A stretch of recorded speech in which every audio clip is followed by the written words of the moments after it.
Good evening, students. Welcome to the SP Smart Hybrid Schooling System. Students, in this class, we will discuss the South Asia,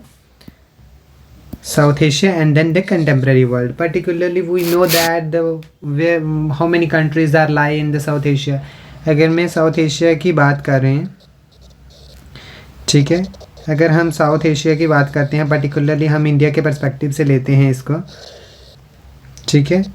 अगर हम south Asia की बात करें तो यहाँ पे जो है वो पर्टिकुलरली हम साउथ एशिया की बात करें तो इंडिया, नेपाल, ठीक है, इंडिया, नेपाल, भूटान, श्रीलंका, बांग्लादेश। मैप थोड़ा ये यहाँ पे होता है, ये बांग्लादेश, म्यांमार, ठीक है, Pakistan, Afghanistan and then China, ठीक है। उसके बाद श्रीलंका, मालदीव्स, ठीक है। मालदीव्स जो है वो इतना ही है, ठीक है। इसकी जो टेरिटरी है एक आइलैंड कंट्री के तरीके से है ये। तो ये सारी की सारी साउथ एशियन कंट्रीज़ हैं जो हम पढ़ेंगे साउथ एशियन वर्ल्ड में, ठीक है। ये सारी के सारी साउथ एशियन वर्ल्ड में हम देखेंगे, जो कि मैंने क्या बताया आपको कि पर्टिकुलरली हम क्या करेंगे, साउथ एशियन कंट्रीज़ को स्टडी करेंगे, ठीक है। फर्स्ट वन दैट, अगर हम साउथ एशिया की बात करें, अगर पर्टिकुलरली हम साउथ एशिया की बात करें तो जो साउथ एशियन, मैं हर कंट्रीज़ को इंडिया के पर्सपेक्टिव से पढ़ाऊँगा, जिसकी वजह से आपको क्या हो जाएगा, ईज़िली अंडरस्टैंडेबल हो जाएगी चीज़ें कि जो कंट्रीज़ हैं, कौन कौन सी कंट्रीज़ जो हैं वो क्या हैं, मतलब कि इंडिया के पर्सपेक्टिव से कैसी हैं, उनकी आइडियोलॉजीज़ कैसी हैं, ठीक है। साउथ एशिया की बात करें तो ये ग्रुप ऑफ 7 कंट्रीज़ हैं, जिसमें बांग्लादेश, भूटान, इंडिया, मालदीव्स, नेपाल, पाकिस्तान एंड श्रीलंका आता है। और ये इनका जो कंट्रीज़ ये क्या करती हैं, geographically, politically and then culturally भी बहुत सिग्निफिकेंस इंपॉर्टेंस है इनकी, और ये अपने कल्चर को क्या करती हैं, शेयर करती हैं, ठीक है। सोशली भी, पॉलिटिकली भी, कल्चरली भी, ठीक है। ये कंट्रीज़ अपनी क्या करती हैं, सभी को शेयर करती हैं ये। उसके बाद मैं बात करूं तो हम क्या करेंगे, वेरियस पॉलिटिकल सिस्टम पढ़ेंगे साउथ एशिया का। पर्टिकुलरली हम कोल्ड वॉर एरा के टाइम की बात करें तो कोल्ड वॉर एरा में क्या होता था कि बहुत सारी कंट्रीज़ की, जैसे कि 1947 की बात करें तो इंडिया को इंडिपेंडेंस मिली, पाकिस्तान का इमरजेंस हुआ।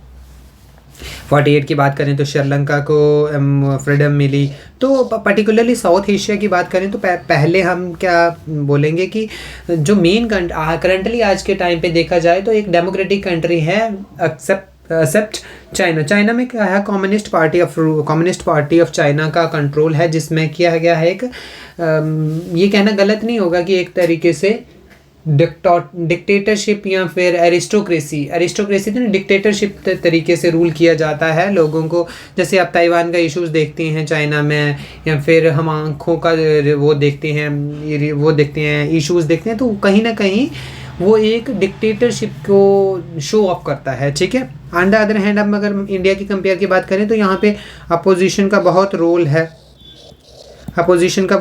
है to criticise the ruling government, जो क्या कर रही है, रूल कर रही है रूलिंग गवर्नमेंट को, ठीक है। उसके बाद हम बात करें, यहाँ पे बात करें पर्टिकुलरली कंट्रीज़ के बारे में तो पोस्ट कोल्ड वॉर एरा में पाकिस्तान एक डेमोक्रेटिक कंट्री बना, जिसमें बहुत बड़ा योगदान, मतलब कि बहुत बड़ी इंपॉर्टेंस रही नवाज शरीफ एंड देन भुट्टो की। उसके बाद मिलिट्री कूप लाई गई 1999 में। देखो मेन चीज़ें हैं यहाँ पे पाकिस्तान के कंटेस्ट में पढ़ने की, जो इश्यूज़ हैं बिटवीन इंडिया एंड पाकिस्तान, ये रिजॉल्व नहीं हुए, ठीक है। बट कुछ इश्यूज़ हम आगे इस चैप्टर में डिस्कस करेंगे कि कुछ इश्यूज़ जो हैं वो पाकिस्तान ने और इंडिया ने रिजॉल्व किए, ठीक है। कुछ पर देखा गया कि कौन कौन से, हम देखेंगे कि कौन कौन से वो इशू हैं। देखो, नेपाल एक मोनार्किकल फॉर्म ऑफ गवर्नमेंट था आज के टाइम पे। इन्होंने क्या किया, 15 में, नीचे बताया भी गया होगा, 15 में इन्होंने एक डेमोक्रेटिक रूल की स्थापना, मतलब कि एस्टेब्लिशमेंट किया था, ठीक है। उसके बाद भी मालदीव्स का स्टेटस देखेंगे, और करंटली आपने देखा ही होगा मालदीव्स के जो क्या क्राइटेरियाज़ हैं, भूटान के देख लो आप, ठीक है, अफ़गानिस्तान के कुछ रीज़न को देख लो आप। पर्टिकुलरली हम बात करते हैं पाकिस्तान की। पहले पाकिस्तान का जो कॉन्स्टिट्यूशन है ये फ्रेमिंग किया गया था when the constitution of India was is set up, but देखो चीज़ें टाइम के अकॉर्डिंग चेंज हो जाती हैं। ये क्वेश्चन आपको CUT में स्टेटमेंट बेस्ड की बेस पे आ सकते हैं कि चाइना जो पाकिस्तान है जो in since the independence India is more developed या India is growing morally as compare to the Pakistan. तो वाई अब नीचे स्टेटमेंट दी जाएंगी कि डेमोक्रेटिक रूल है इंडिया में, वहाँ पे एक डेमोक्रेटिक रूल नहीं है। इन केस वहाँ पे भी एक डेमोक्रेटिक रूल है, बट वहाँ पे कुछ चीज़ें जो हैं वो क्या हैं, डिफरेंट हैं as compare to the Indian politics या इंडियन पॉलिटिकल सिस्टम। देखो जनरल अयूब खान को एडमिनिस्ट्रेटिव एंड सुन हिमसेल्फ, इसने खुद को ही एक अयूब खान ने ही इलेक्शंस को कंडक्ट करवाया, मतलब कि खुद को ही इन्होंने क्या कर दिया, खुद को ही एक मतलब कि लीडर को अपॉइंट कर लिया himself as a prime minister. उसके बाद क्या हुआ कि जब क्राइसिस हुए in the country of the Pakistan, तो there are the many clashes are held between India and Pakistan, क्योंकि आपने देखा होगा कभी भी वहाँ पे एक डेमोक्रेटिक रूल सेटअप नहीं हो पाया। Why? Because the military explosion क्यों expansion by, because there are the many generals in the military जो क्या करते हैं, जो गवर्नमेंट है पाकिस्तान की उसको एक अच्छे तरीके से वर्क नहीं करवाते हैं या फिर उस पर पूरी हुकूमत पे कंट्रोल कर लेते हैं। ठीक है, उसके बाद है कि 1973 में क्या हुआ, जुल्फ़िकार अली भुट्टो को अपॉइंट किया गया as a leader, elected government leader को अपॉइंट किया गया इनको। ठीक है, उसके बाद जनरल जय अल हक को अपॉइंट किया गया 77 में। इनको डेट्स को याद रखना। और इन्होंने बाद में इन्होंने क्या किया, 1988 में एक डेमोक्रेटिक फॉर्म ऑफ गवर्नमेंट की एस्टेब्लिशमेंट किया, democratic form of government. But आज के टाइम पे आपने देखा होगा बहुत सारे क्लैशेस जो हैं वो with in the internal territory of Pakistan में देखे जाते हैं। फैक्टर इफेक्टिंग कौन कौन से कारण हैं जिसकी वजह से डेमोक्रेसी एक स्टेबल नहीं बन पाई पाकिस्तान में? पहला तो है कि पावरफुल इंडियन पाकिस्तान के कन्फ्लिक्ट देखे गए, जिसमें क्या हुआ कि अपने फ़ायदे के लिए पॉलिटिकल पार्टीज़ ने डेमोक्रेसी को कुचल कर रख दिया, मतलब कि डेमोक्रेसी की धज्जियाँ उठा दी। मतलब कि आपने देखा होगा there are the many political leaders in the Pakistan जिन्होंने अपने चिल्ड्रंस को या फिर मतलब कि एक लूटा उसको, ठीक है, ऑर्गेनाइजेशन को, पैसे को, एंड देन फॉरेन सेटल हो गए। हमारे क्वेश्चन में ये नहीं आएगा, स्टोरीज जिस तरीके से मैं बता रहा हूँ ये नहीं आएगा, आपको ये आएगा कि फैक्टर्स आएंगे, आपको नीचे बताए होंगे कि what are the main factors for the unstable democracy in the territory of Pakistan in Pakistan. तो आपको मे भी फर्स्ट क्वेश्चन पूछा, पहला ऑप्शन बताया जाए कि the climate of Pakistan is not stable, that's why the democracy is not proper working in the Pakistan.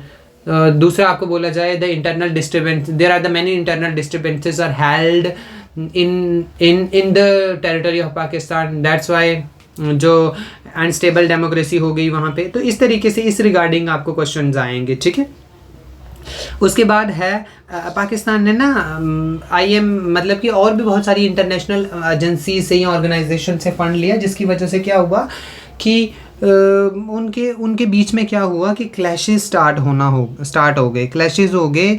जैसे IMF से लिया उन्होंने, वर्ल्ड बैंक से लिया, तो वो लोन नहीं चुका पाए, जिसकी वजह से भी बहुत सारे क्लैशेस हुए पाकिस्तान की टेरिटरी पर। ठीक है, उसके बाद हम बात करें तो पाकिस्तान की अगर पर्टिकुलरली बात करें तो यहाँ पे क्या हुआ कि आपने देखा होगा पाकिस्तान को ग्रे लिस्ट में डाला गया है कि एक टेररिज्म को भी मतलब कि एक टेररिज्म को भी एक्सपैंड करता है, टेररिज्म को भी बढ़ावा देता है। तो ये भी एक बहुत बड़ा कारण है जिसकी वजह से पाकिस्तान की डेमोक्रेसी एक अनस्टेबल है। बांग्लादेश की बात करें, ये एक नेबर है, 1947 से लेकर 1971 तक ये वेस्ट पाकिस्तान का पार्ट था और बाद में ये इंडिपेंडेंस हुआ 1971 को। क्योंकि ये चाहते थे कि हमें एक इंडिपेंडेंस कंट्री एस्टेब्लिश कर दिया जाए, इंडिपेंडेंट कंट्री को घोषित कर दिया जाए। वाई? बिकॉज यहाँ का कल्चर, यहाँ की लैंग्वेज, यहाँ का जो सिस्टम था कि लोगों के बात करने का तरीका या लोगों के रहने का तरीका, वो एक तरीके से इनकी ऑफिशियल लैंग्वेज भी, वेस्ट पाकिस्तान बोलता था कि आपकी वो ऑफिशियल लैंग्वेज भी उर्दू होनी चाहिए, जबकि ये उर्दू जानते भी नहीं थे कुछ लोग। तो ये भी इनका मानना था कि हमें क्या करना चाहिए, हमें एक सेपरेट कंट्री को इस्टेब्लिशमेंट करना चाहिए ताकि हमारी जो है वो अपलिफ्टमेंट हो सके। उसके बाद एमरजेंस हुआ, बनाई गई कंट्रीज, मतलब कि एमरजेंस। उसके बाद हम देखेंगे emergence of the Bangladesh. Sheikh Mujibur Rahman leader बने अगेंस्ट द डोमिनेशन, जो वेस्टर्न डोमिनेशन था पाकिस्तान का। इसके बाद इन्होंने डिमांड की कि हमें इंडिपेंडेंस दी जाए।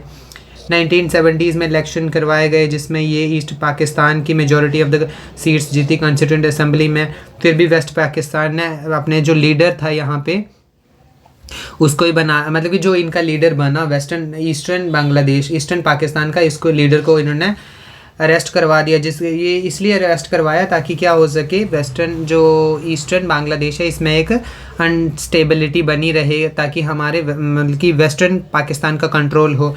उसके बाद है the people of the eastern Pakistan. इन्होंने क्या किया, ईस्टर्न पाकिस्तान क्या करता था, were support financially and military by the Indian government. मतलब कि जो पीपल, मतलब कि वो थे, इंडियन गवर्नमेंट ने भी बहुत बड़ी हेल्प की थी जब क्या हुआ था 1971 में, जब क्या हुआ था कि जब ये पाकिस्तान ने क्या किया था, बहुत सारे क्राइसिस या फिर मिलिट्री कुप्स को भेजा था बांग्लादेश में, ठीक है, आज के बांग्लादेश में, ठीक है, जिसकी वजह से इंडिया ने भी बहुत सारी हेल्प की थी। इंटरनल कन्फ्लिक्ट भी हैं बांग्लादेश में, ठीक है, जैसे कि आपने देखा होगा शेख मुजीबुर रहमान के टाइम पीरियड पे जो गवर्नमेंट थी वो एक प्रेसिडेंटल फॉर्म ऑफ प्रेसिडेंट बने, इनसे पार्लियामेंट्री फॉर्म ऑफ गवर्नमेंट। कहने का मतलब ये है कि उस टाइम पीरियड पे क्या हुआ था कि जो लोग थे वो एक एग्री नहीं थे वेस्टर्न पाकिस्तान थे, जिसकी वजह से ही इनके इंटरनल डिस्टर्बेंसेस ही बहुत थे। और भी बहुत सारी एक्टिविटीज़ थी, जैसे आपको जो क्या है डेट्स जो हैं वो क्या करनी है पता होनी चाहिए। और एंड में जनरल HM इरशाद ने पीपल ऑफ बांग्लादेश एक पार्टी को इस्टेब्लिश किया एंड देन ये डिमांड की कि एक डेमोक्रेटिक फॉर्म ऑफ गवर्नमेंट की। उसके बाद है नेपाल एक हिंदू किंगडम था। अब हम नेपाल के बारे में पढ़ेंगे। नेपाल जो है एक हिंदू किंगडम था और इसमें मोनारिकल फॉर्म ऑफ गवर्नमेंट थी बहुत सालों तक। मॉडर्न इंडिया में भी, मॉडर्न टाइम पीरियड पे भी इसमें एक मोनारिकल फॉर्म ऑफ गवर्नमेंट रही। 1990 में किंग ने एक्सेप्ट किया कि डिमांड होनी चाहिए न्यू कॉन्स्टिट्यूशन की, एक डेमोक्रेटिक। और बाद में इन्होंने क्या किया 2015 में सॉरी, इसमें क्या किया, मोनारिकल फॉर्म ऑफ गवर्नमेंट को ख़त्म किया एंड देन डेमोक्रेसी को एस्टेब्लिशमेंट किया,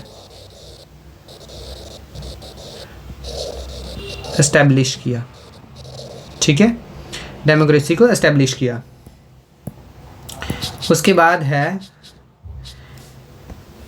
2008 में इलेक्शन की गई नेपाल में and then Maoist two part बना, एक न्यू कॉन्स्टिट्यूशन बनाया गया। यहाँ पे ही बताया गया है न्यू कॉन्स्टिट्यूशन बनाया गया 2015 में और PM बनाए गए, जो कि प्राइम मिनिस्टर बनाए गए नेपाल के 2016 में। अब श्रीलंका की बात करें हम तो श्रीलंका को इंडिपेंडेंस दी गई 1948 में और इसमें सेटअप की गई, यहाँ पे डी नहीं है, सेटअप की गई डेमोक्रेसी। एंड देखो श्रीलंका की बात करें तो यहाँ पे इंटरनल डिस्टर्बेंसेस बहुत हुए। कहने का मतलब है कि सिन्हालास एंड तामिल्स के बीच में बहुत इंटरनल कन्फ्लिक्ट हुए, जिसकी वजह से एक स्टेबल गवर्नमेंट नहीं बन पाई। इनमें बहुत ज़्यादा एक टाइम पीरियड पे तो ये इनकी कंट्रीज़ में सिविल वॉर भी हो गई थी, जिसकी वजह से due to the reason of caste या रिलीजन के बेसिस पे इनकी बाद में क्लैशेस हुए थे, बीच में सिविल वॉर हुई थी इनकी कंट्री में, ठीक है। यहाँ पे जो डेट मेंशन है वो आप देखोगे, ठीक है। इंडियन पीस कीपिंग फोर्स भी भेजी गई थी बाद में, और उसके बाद भी बहुत सारे जो एग्रीमेंट्स थे वो श्रीलंका के साथ किए गए थे इंडिया में by the to maintain the peace and cooperation between the countries, ठीक है। उसके बाद है मालदीव्स। आज के टाइम पे आपने देखा होगा last month in the month of January PM ने विजिट किया था लक्षद्वीप में, तो आपने देखा होगा वो एक बहुत चर्चा का विषय बना, ठीक है, स्पेशली पर्टिकुलरली इन मालदीव्स, जो मालदीव्स के प्रेसिडेंट ने क्या किया था, ट्वीट किया था कि हाँ जिस तरीके से तो जो करंटली में इश्यूज चल रहे हैं मे बी उनमें से कोई एमसीक्यूज आपको पूछा जा सकता है। ठीक है, उसके बाद अगर कन्फ्लिक्ट, हाँ देखो कन्फ्लिक्ट तो है ही है, साथ में एफर्ट कर रहे हैं कि क्या हो, पीस हो। एफर्ट मतलब कि हम कोई ऐसे टेक्निक्स को अडॉप्ट कर रहे हैं कि पीस मेंटेन हो सके। उसके बाद इंडिया एंड पाकिस्तान की बात करें तो आपने देखा ही होगा इंडिया और पाकिस्तान की बात, ये तो आप आए दिन चलता ही रहता है कि इंडिया में किस तरीके से क्लैशेस हैं, पाकिस्तान में क्या है। तो वो बहुत सारी जो पाकिस्तान के इश्यूज़ हैं और इंडिया के इश्यूज़ हैं वो जो करंटली भी हैं in during the time of the 1947 से हैं, तो वो इश्यूज़ चलते ही रहे हैं, चाहे वो LOC पर हो, ठीक है, चाहे वो कोई भी रिलीजियस बेसिस पे हो, तो ये इश्यूज़ पाकिस्तान के साथ हमारे चलते ही रहे हैं। बट हमने कोशिश की है कि हम क्या करें, इनको पीस एंड कॉपरेशन, पीस के साथ करें। मैं आपको बात बता देता हूँ, जो ये पाकिस्तान और इंडिया के बीच में बहुत सारे इश्यूज़ हैं जो पॉजिटिव पॉइंट भी देते हैं। जैसे अगर इंडस वाटर ट्रीटी की बात करें 1960 की, समझौता एक्सप्रेस बात करें 1979 की, और इन्वायरमेंट क्लाइमेट चेंज की बात करें हम 1992 की। तो इसमें क्या हुआ है, both the countries have been fight in the same side.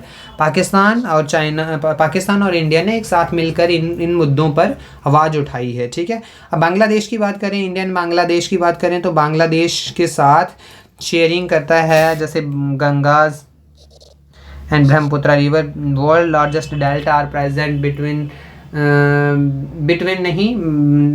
जो इंडिया और इसके बांग्लादेश के बीच में। ठीक है, अगर हम बात करें तो इसका 60% जो है वो बांग्लादेश के पास है, एंड देन 40% जो है वो इंडिया के पास है। ठीक है, इंडिया के पास है। तो ये भी एक स्ट्रेटजिकली इम्पॉर्टेंट है कि किस तरीके से बांग्लादेश और इंडिया के जो रिलेशंस हैं वो किस तरीके से इम्पॉर्टेंट, मतलब कि इम्प्रूव हो सकते हैं। ठीक है, हम कोशिश करते हैं कि हम अपने नेबरिंग, इंडिया ने हमेशा एक एग्री किया है, स्टेटमेंट बेसिस पे ये होगा कि हमेशा इंडिया ने पहले ही चाहा है कि हम क्या करें, पीस एंड कॉपरेशन को शो ऑफ करें फॉर ऑल द कंट्रीज। उसके बाद नेपाल के साथ बात करें हम, देखो हर कंट्री के साथ हमें प्रॉब्लम्स, जो इंटरनल डिस्टर्बेंसेस, एक्सटर्नल डिस्टर्बेंसेस हैं, बट कुछ पीस एग्रीमेंट्स भी हैं, कुछ पॉजिटिव पॉइंट्स भी हैं। ठीक है, वो आपको क्या करना है, हमें पहले ये भी पता होना चाहिए कि कौन कौन से इश्यूज़ किस कंट्री के साथ हैं, और उसके बाद कौन कौन से एग्रीमेंट हमने या कौन कौन से जो पॉजिटिव पॉइंट्स हैं वो हमें देखने हैं, और क्या हमने इसके डिसीज़न लिए, ये हमें पता होना चाहिए। उसके बाद बात करें तो effort towards peace and cooperation, Sri Lanka की बात कर रहे हैं हम। ये ऊपर भी था कि हमने कौन कौन से पीस एंड कॉपरेशन बनाना चाहिए श्रीलंका के साथ। आपने देखा होगा Pamban bridge between Sri Lanka and India, ठीक है, जिसको हम राम सेतु बोलते हैं, उसमें भी बहुत सारे एग्रीमेंट साइन हैं। अभी रिसेंटली एक आइलैंड पे बहुत ज़्यादा चर्चा हो रही है, जो कि between in the Bay of Bengal, in the gulf of Mannar में है। ठीक है, पाक स्टेट में है। तो ये जो पॉलिटिकली मैं बोल रहा हूँ, जोग्राफिकली नहीं, पॉलिटिकली ये जो है ये स्ट्रेटजिकली बहुत इंपॉर्टेंट्स हैं। तो मे बी इनमें आपसे पूछा जा सकता है कि कौन कौन सी कंट्रीज़ में आप जो रिसेंटली या फिर जो आपके सिलेबस में जो इश्यूज़ हैं वो आपको पता करने हैं। ठीक है, पता होना चाहिए आपको।